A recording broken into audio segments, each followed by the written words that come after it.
ദൈവ തിരുനാമത്തിന് മഹത്വം ഉണ്ടായിരിക്കട്ടെ. കർത്താവിൽ അനുഗ്രഹീതരെ,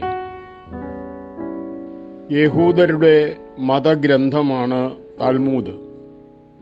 ആ ഗ്രന്ഥത്തിൽ നിന്നുള്ള ഒരു ഉദ്ധരണി ഈ സന്ധ്യയിലൊന്ന് ശ്രദ്ധിക്കൂ. ദരിദ്രർക്ക് ധർമ്മം കൊടുക്കുന്നവൻ മൂശയേക്കാൾ മഹാനാണ്. നമ്മുടെ എല്ലാവരുടെയും ജീവിതത്തിൽ ഒട്ടേറെ ആവശ്യങ്ങളുണ്ട്. അവയിൽ പണവും മറ്റ് ജീവിത സൗകര്യങ്ങളും ഉൾപ്പെടുന്നു.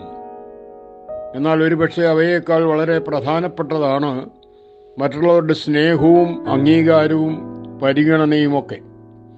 ഇവയൊക്കെ ലഭിക്കുമ്പോഴേ നമ്മുടെ ജീവിതം യഥാർത്ഥത്തിൽ ധന്യമാവുകയുള്ളൂ. പണം കൊടുക്കാൻ സാധിച്ചില്ലെങ്കിൽ തന്നെ സ്നേഹവും അംഗീകാരവും പരിഗണനയുമൊക്കെ നമുക്ക് പരസ്പരം കൊടുക്കുവാൻ സാധിക്കും. അതായത് പണമില്ലെങ്കിലും ജീവിതത്തിൽ മഹത്വം നേടുവാൻ സാധിക്കും എന്ന് വ്യക്തം.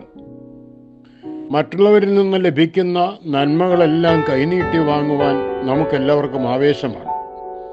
വാങ്ങുവാനുള്ള ഈ ആവേശവും ഉത്സാഹവും കൊടുക്കുന്ന കാര്യത്തിലും നമുക്കുണ്ടായിരുന്നു എങ്കിൽ, അങ്ങനെയെങ്കിൽ നമ്മുടെ ജീവിതം ഇതിനകം എത്രമാത്രം മഹത്തരമായതായിരുന്നു.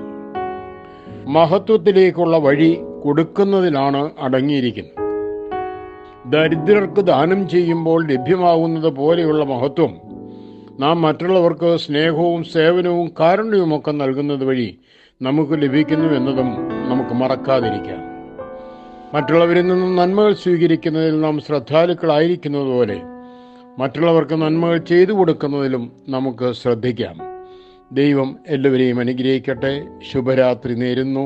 നിങ്ങളുടെ ജോൺ പോൾ കോറപ്പിസ്കോപ്പ അച്ഛൻ.